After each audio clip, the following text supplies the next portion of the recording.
Visier Jahresmann, der lelijk die Jahresmann. Jahre dood naar wat zalan kotban. Visier Jahresmann, der lelijk die Jahresmann.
प्यारे भाइयों और बहनों, नमस्कार। आवाम की आवाज कार्यक्रम के आज 1 साल पूरे हो गए। पिछले 1 वर्ष से यह कार्यक्रम आपके विचारों और सुझावों का माध्यम बनकर प्रशासन में आपकी सहभागिता के लिए प्रयत्न कर रहा है। पिछले 1 वर्ष में मुझे लाखों पत्र और संदेश आए हैं जो इस बात का प्रमाण है कि सभी नागरिक सुशासन का हिस्सा बनने के लिए बेहद उत्साहित हैं। इसके अलावा आपके पत्रों के माध्यम से मुझे ग्रास रूट लेवल पर हो रहे कार्यों तथा जरूरतों की भी जानकारी मिलती रहती है। मेरा मानना है कि प्रशासन की नीतियां और निर्णय लेने की प्रक्रिया जन भागीदारी के बिना सुराज का लक्ष्य प्राप्त नहीं कर सकती। आवाम की आवाज कार्यक्रम के जरिए स्वास्थ्य, शिक्षा, अर्बन डेवलपमेंट, ग्राम स्वराज, भौतिक एवं सांस्कृतिक उत्थान समेत आम जनता के विकास से जुड़े अनेक विषयों पर उल्लेखनीय सुझाव आ रहे हैं और आपके शब्दों को नीतियों में शामिल करके जम्मू कश्मीर के संतुलित विकास तथा जनसाधारण के कल्याण को प्राथमिकता दी जा रही है। शब्द संपदा नहीं है, लेकिन शब्द संपदा की पूर्ति का साधन अवश्य बन सकते हैं, जिसके जरिए प्रशासन के सभी अंग नागरिकों से जुड़कर उनकी भागीदारी से जन कल्याण की परियोजनाओं को सफल बना सकते हैं। आवाम की आवाज में सलार ब्लॉक पहलगांव के प्राइमरी हेल्थ सेंटर की नर्स मुर्तजा जी ने टेली मेडिसिन सुविधा को दूर दराज के इलाकों में पहुंचाने का सुझाव दिया था, जिस पर हेल्थ डिपार्टमेंट ने तुरंत कार्रवाई की थी। जम्मू की मीना शर्मा जी ने सभी अस्पतालों में काउंसलर की व्यवस्था सुनिश्चित करने का विचार रखा था, जिसे मिशन मोड में पूरा किया जा रहा है। सोपैया के अदनान अली ने हार्टिकल्चर क्षेत्र, खासकर एप्पल की खेती के लिए आमूलचूल परिवर्तन का आग्रह किया था और आज कृषि विभाग हाई डेंसिटी रूट से लेकर बाजार तक की मजबूत व्यवस्था तैयार करने में काफी हद तक सफल हुआ है। आज एप्पल से जुड़े सभी किसान भाइयों से मैं अनुरोध भी करना चाहता हूं कि वो हाई डेंसिटी प्लांटेशन अभियान का पूरा लाभ उठाएं। श्रीनगर से साबिया महराज तथा उनके प्रबुद्ध नागरिकों ने स्कूल प्रिंसिपल, लेक्चरर के प्रमोशन के लिए पत्र लिखा था। हमारे स्कूल एजुकेशन डिपार्टमेंट ने सालों से रुके हुए प्रमोशन की प्रक्रिया को पुनः शुरू किया है। पिछले एक वर्ष में विभिन्न स्तर के लगभग 8,000 पदों पर प्रमोशन हुए हैं, जिसमें 1,200 प्रिंसिपल तथा 2,500 लेक्चरर भी शामिल हैं। अखनूर की प्रिंस बिलेरिया ने ऑफ बीट टूरिज्म सर्किट तथा होम स्टे डेवलप करने का सुझाव दिया था और ये दोनों योजनाएं जोर शोर से शुरू की गई।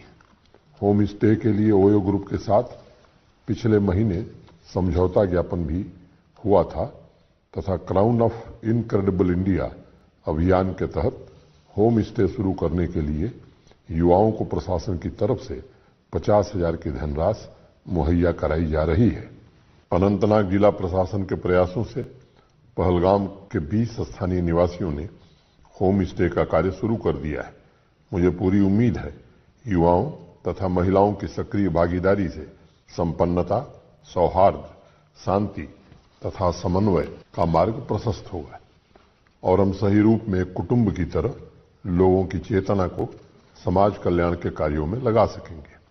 आवाम की आवाज की इस यात्रा में आम नागरिकों ने शहरों में door to door garbage collection, handloom तथा हैंडीक्राफ्ट, हायर एजुकेशन से संबंधित सुझाव भी भेजे थे। कुछ नागरिकों ने स्कूलों में वोकेशनल ट्रेनिंग के लिए भी अनुरोध किया था और मुझे प्रसन्नता है कि आज लगभग 1,600 स्कूलों में विभिन्न व्यवसायों में छात्रों को ट्रेनिंग दी जा रही है। प्यारे भाइयों और बहनों, आपके सुझावों, विचारों को मूर्त रूप देने के लिए प्रशासन के सभी विभाग सक्रिय रूप से काम कर रहे हैं और लोगों को अधिकार संपन्न बनाने के हर संभव प्रयास किए जा रहे हैं। इस अवसर पर मैं Jammu Kashmir all India radio तथा दूरदर्शन के साथियों का भी धन्यवाद करता हूं, जो आप सभी तक पहुंचने में मेरा निरंतर सहयोग कर रहे हैं। जम्मू कश्मीर में जन भागीदारी की सफलता हर गांव हरियाली अभियान में भी नजर आ रही है।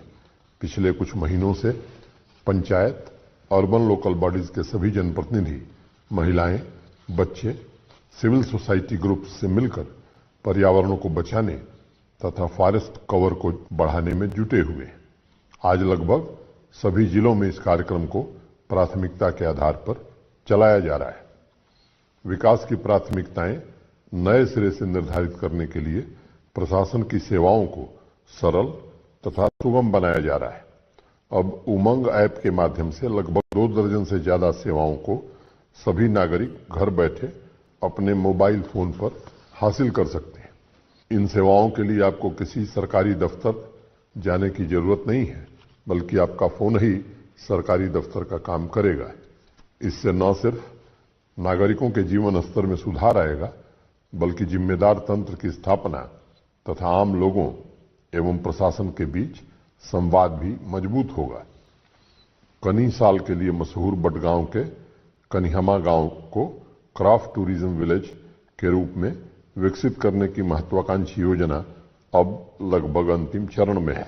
लगभग 4 करोड़ रुपए की लागत से कनिहामा के क्राफ्ट को ग्लोबल मार्केट तक पहुंचाने के लिए गांव में बुनियादी सुविधाओं जैसे रोड, सोलर स्ट्रीट लाइट्स, कारीगरों के काम करने की जगह, कॉमन फैसिलिटेशन सेंटर, विजिटर्स के लिए कैफेटेरिया तथा ई-कॉमर्स के जरिए उत्पाद बेचने की व्यवस्था की जा रही है।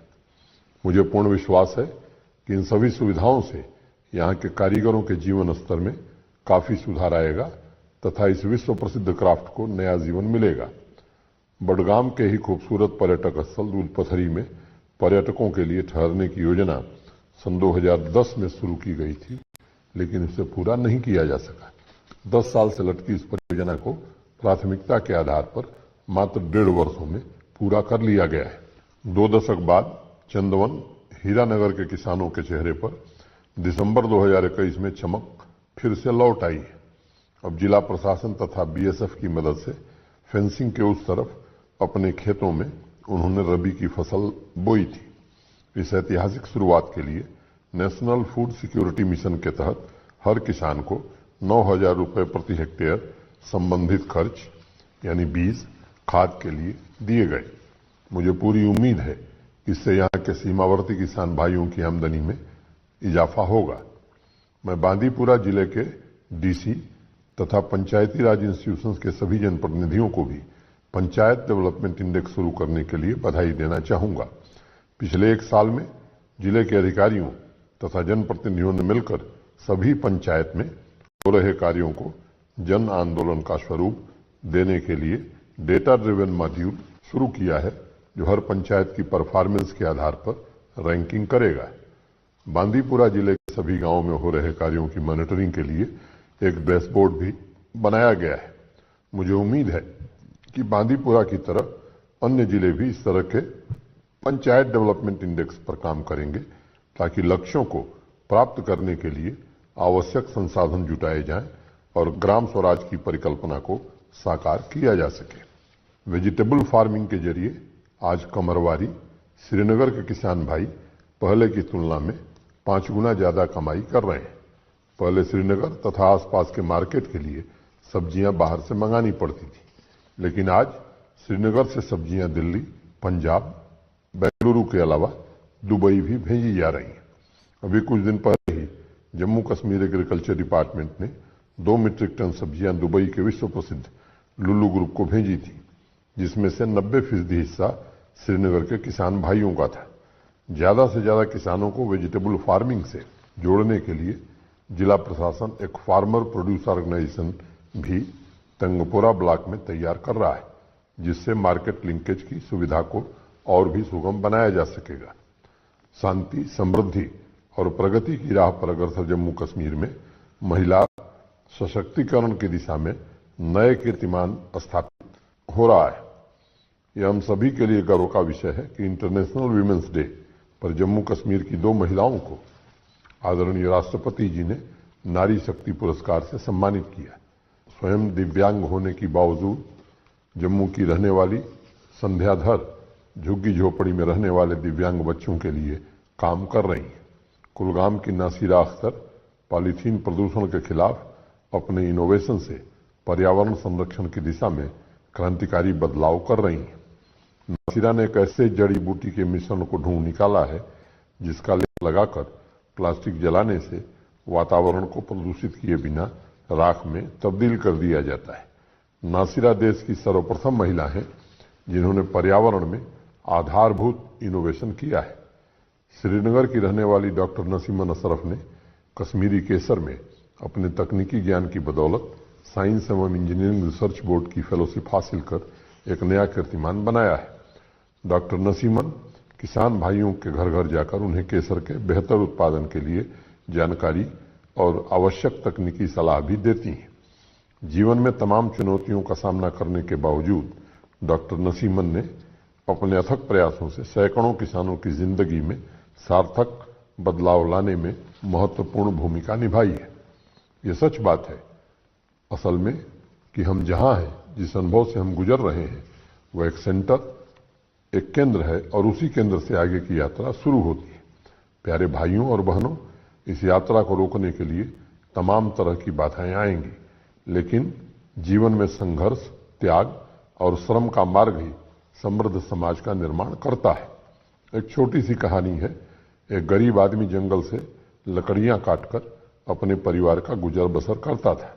एक दिन जंगल में उसे एक बूढ़ा आदमी मिला। उस बूढ़े व्यक्ति को अपने जीवन का दुख बताते हुए उसने पूछा, क्या जीवन को चलाने का कोई और उपाय नहीं है? उस बूढ़े व्यक्ति ने कहा, उपाय तो है, लेकिन तुम्हें थोड़ा और आगे जाना पड़ेगा। अभी तुम उस जंगल में लकड़ियां काट रहे हो, इसलिए थोड़ा और आगे जाने की जरूरत है। अगले दिन वो आदमी उस जंगल को पार करके आगे गया तो उसे देखा कि वो तांबे की खदान है। लकड़ी की जगह अब वह तांबा लेकर आने लगा और एक ही दिन में कई महीनों के लिए इंतजाम हो जाता था। कुछ महीनों बाद वो बूढ़ा व्यक्ति उसे फिर दिखा। उसने बुजुर्ग को धन्यवाद दिया और कहा कि घर में अब सब बड़े आनंद से जी रहे हैं। उस बूढ़े व्यक्ति ने कहा, तुम पागल हो गए, अब यहाँ रुकने की क्या आवश्यकता है, तुम अभी थोड़ा और आगे जा सकते हो। उस दिन वह आदमी तांबे की खदान से थोड़ा और आगे गया और उसने देखा यहाँ तो चांदी की खदान है। उसने मन ही मन सोचा कि मैं भी बड़ा पागल था कि तांबे पर ही अटक गया, यहाँ तो चांदी है। एक बार वो चांदी लेकर आया तो साल भर का इंतजाम हो गया और पूरे साल वो नया घर बनवाने में इतना व्यस्त हो गया कि उस बूढ़े व्यक्ति की याद भी उसे नहीं आई। एक साल बाद उसे बाजार में वही बूढ़ा व्यक्ति मिल गया। उस बुजुर्ग ने पूछा, बड़े खुश दिखाई दे रहे हो? उस आदमी ने कहा कि आपकी बड़ी कृपा है। थोड़ा आगे जाने पर चांदी मिल गई थी और अब जीवन बड़ा आनंद से गुजर रहा है। उस बूढ़े व्यक्ति ने कहा, लेकिन रुकने की आवश्यकता नहीं है, अभी थोड़ा और आगे जाओ। उस आदमी ने बड़ा सोचा और अगले दिन चांदी की खदान से थोड़ा और आगे गया तो सोने की खदान मिल गई। उसने फिर मन में सोचा कि मैं भी बड़ा पागल था कि चांदी पर ही अटक गया। अगर थोड़ा और आगे नहीं आता तो शायद चांदी की खदान से जीवन खत्म हो जाता। इस कहानी के पीछे जीवन की यही भावना है कि अभी हम जिस केंद्र पर रुके हुए हैं उससे आगे की यात्रा करनी है। इसलिए राष्ट्र निर्माण में अमूल्य योगदान देने वाली विभूतियों ने गतिशीलता की शक्ति की बात कही है। लोक चेतना की आंतरिक शक्ति को जागृत करके अनवरत यात्रा के द्वारा ही राष्ट्रीय लक्ष्यों को प्राप्त किया जा सकता है।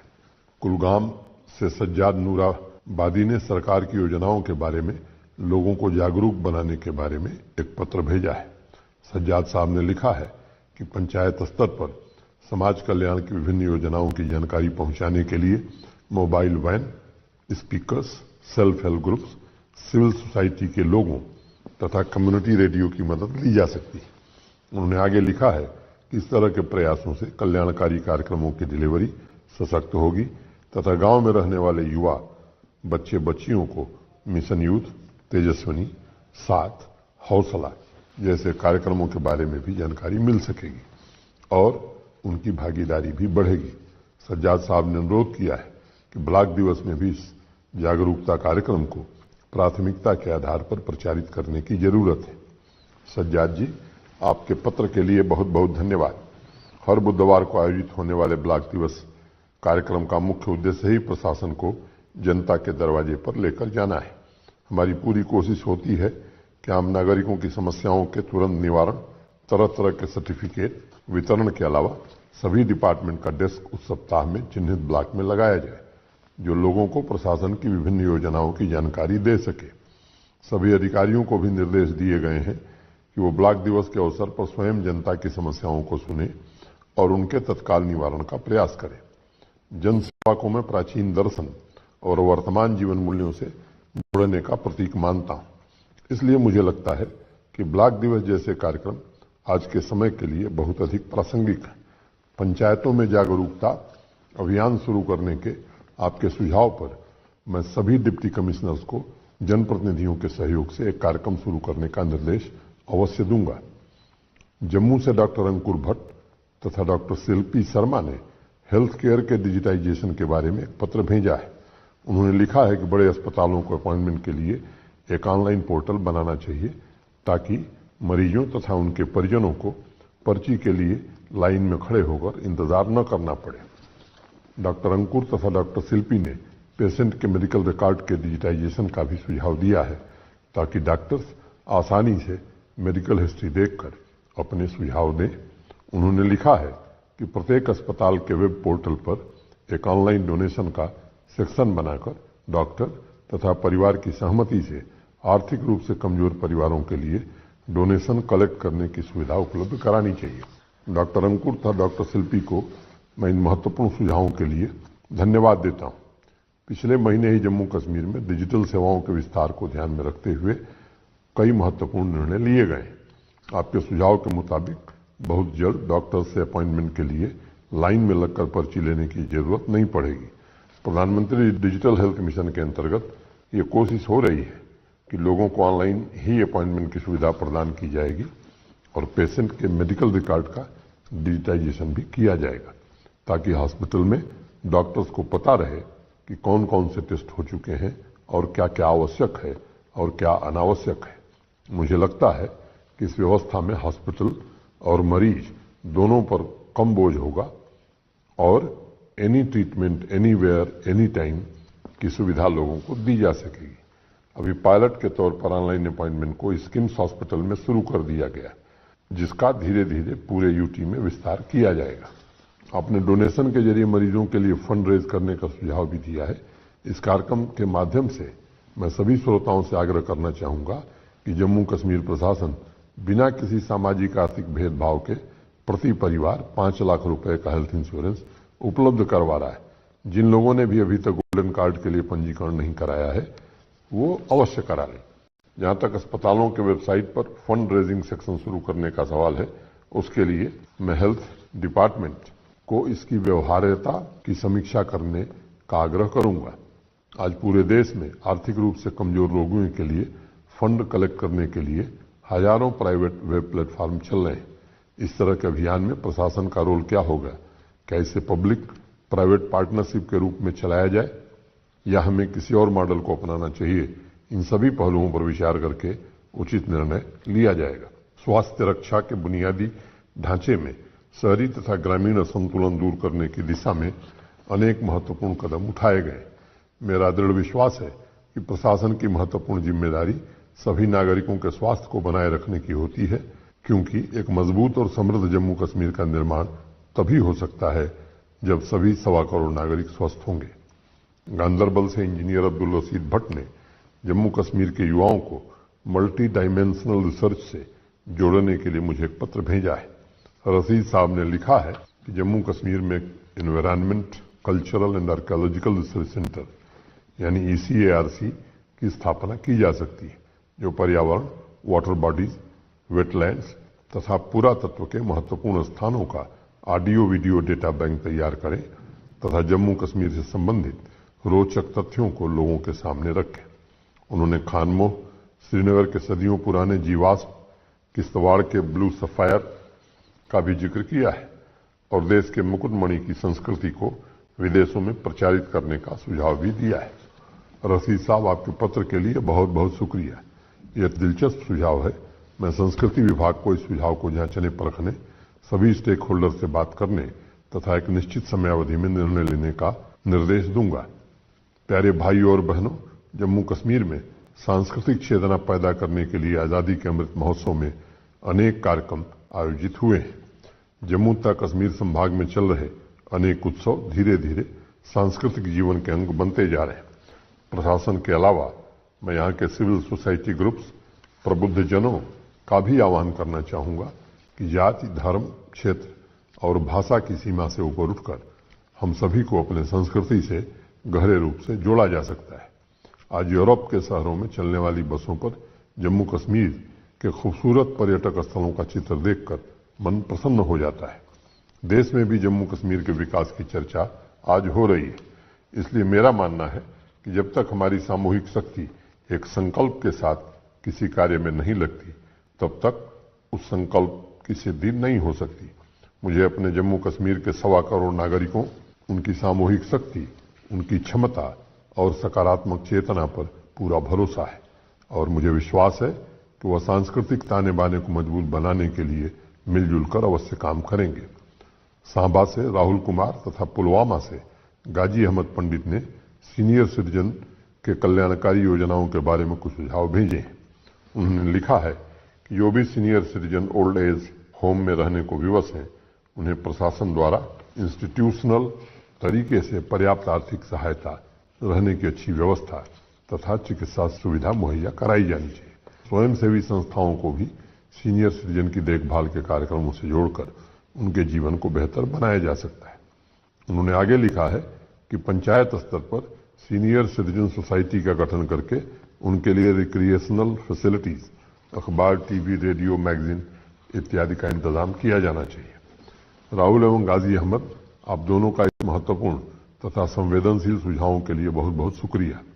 आदरणीय प्रधानमंत्री श्रीमान नरेंद्र मोदी जी के नेतृत्व में अप्रैल 2020 में सीनियर सिटीजन्स को डिग्निटी के साथ जीवन देने का अवसर प्रदान करने के लिए एक नेशनल एक्शन प्लान मंजूर किया गया था।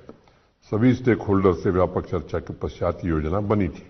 शहर तथा ग्रामीण दोनों इलाकों में रहने वाले बुजुर्गों के लिए एक ऐसी रणनीति तैयार की गई है जिसमें प्रशासन के सभी डिपार्टमेंट, अर्बन लोकल बॉडीज तथा पंचायत के साथ मिलकर बुजुर्गों की देखभाल कर सकेंगे। जम्मू कश्मीर में भी इस योजना को लागू किया जा रहा है और इस कार्यक्रम के 4 महत्वपूर्ण बिंदु हैं। पहला, फाइनेंशियल सिक्योरिटी, दूसरा हेल्थ केयर, न्यूट्रिशन तथा सीनियर सिटीजन होम वेलफेयर एवं चौथा उनकी प्रॉपर्टी सुरक्षित रखने की जिम्मेदारी। इन चारों बिंदुओं पर हम काम कर रहे हैं।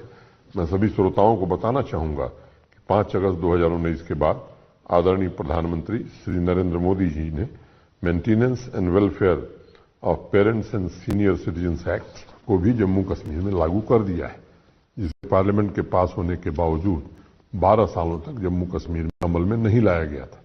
अभी पिछले वर्ष हमने विभिन्न योजनाओं के तहत गरीब तथा सीनियर सिटीजन को कुल मिलाकर 9 लाख लोगों को पेंशन मुहैया कराई थी। हम स्वयंसेवी संस्थाओं से भी आग्रह करते हैं कि अगर आप सीनियर सिटीजन के वेलफेयर के क्षेत्र में काम कर रहे हैं तो प्रशासन की तरफ से आपको ग्रांट मुहैया कराई जाएगी। मैं बड़ी जिम्मेदारी से कहना चाहता हूं कि सीनियर सिटीजन के लिए काम कर रही संस्थाओं को धन की कमी न होगी। राहुल तथा गाजी अहमद का सीनियर सिटीजन के रिक्रिएशनल फैसिलिटी को लेकर दिया गया सुझाव भी उत्तम है और मैं रूरल डेवलपमेंट डिपार्टमेंट तथा सभी डीसीज को और जनप्रतिनिधियों से बात करके सम्यक कार्रवाई का निर्देश दूंगा। अनंतनाग से जाकिर हुसैन भट्ट ने लगभग सभी सेक्टर में महिलाओं की भागीदारी सुनिश्चित करने के बारे में मुझे एक पत्र भेजा है। उस पत्र में जाकिर साहब ने एग्रीकल्चर सेक्टर में विमेन एंटरप्रेन्योर्स को प्रमोट करने पर खास जोर दिया है। उन्होंने लिखा है कि अधिकतम भागीदारी के बावजूद अभी भी पूरी तरह से महिलाओं को आर्थिक रूप से संपन्न नहीं बनाया जा सका है। उनका आग्रह है जम्मू कश्मीर प्रशासन एक ऐसी योजना चलाए जिसमें एग्रीकल्चर तथा एलाइड सेक्टर में ज्यादा से ज्यादा महिला इंटरप्रेन्योर बन सके। आरएसपुरा से श्रद्धा शर्मा जी ने भी इसी विषय पर एक ऑडियो क्लिप के माध्यम से मुझे सुझाव दिया है। आइए श्रद्धा जी के सुझाव सुनते हैं। सर, मेरा ऐसा मानना है कि अगर लैंड राइट्स और टाइटल्स जो हैं वो फीमेल हेड्स के भी नाम पे हों तो बहुत अच्छा रहेगा। अगर किसी भी खेत को एक फीमेल मैनेज करती है 100% तो ज्यादा से ज्यादा सब्सिडी या इंटरेस्ट फ्री लोन का प्रावधान जो है होना चाहिए। जितने भी इस कंट्री में लीडिंग फीमेल एग्रीकल्चरिस्ट हैं, अगर उनका किसी भी तरह इंटरेक्शन बडिंग फीमेल एग्रीकल्चरिस्ट से करवाया जाए तो इससे उन्हें प्रेरणा मिल सकती है।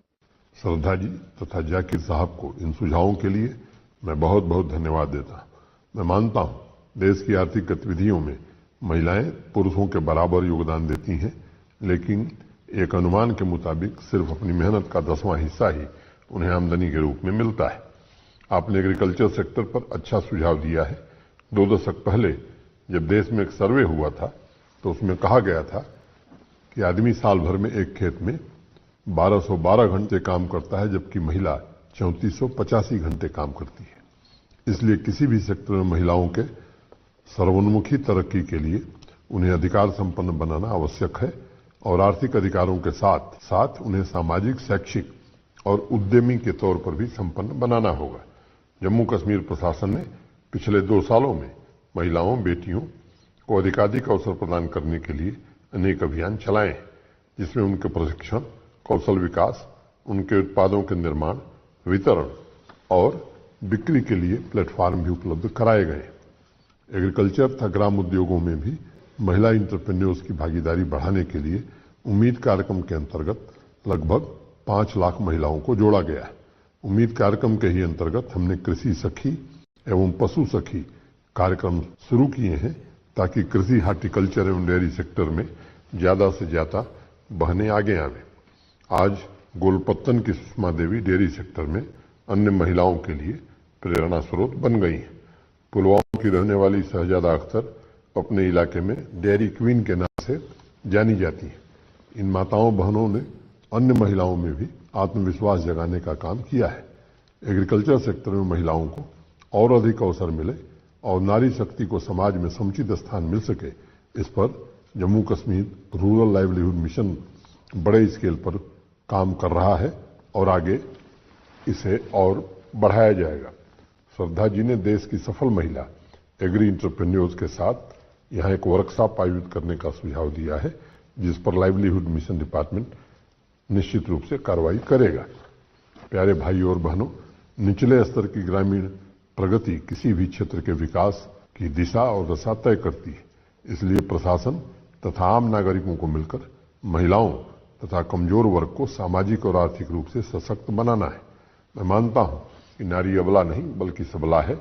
उन्हें पूर्व में किस प्रकार से वंचित रखा गया था, उस पर ज्यादा समय न गंवाकर हमें ये सोचना है कि किस प्रकार महिलाओं को विकास के सभी कार्यक्रमों में सक्रिय रूप से भागीदार बनाया जा सके और तरक्की के जो लाभ हैं वो उन तक पहुंचाया जाए। महिलाएं जब आर्थिक रूप से संपन्न होंगी तो उसका डायरेक्ट और इनडायरेक्ट लाभ परिवार, समाज, राज्य, राष्ट्र तथा समूची मानवता तक पहुंच सकेगा। अप्रैल के प्रथम सप्ताह से नवरात्र तथा रमजान के पवित्र दिनों की शुरुआत होगी। मैं सभी नागरिकों को नवरात्र, रमजान तथा रामनवमी की अग्रिम शुभकामनाएं देता हूं। बहुत बहुत धन्यवाद। जय हिंद।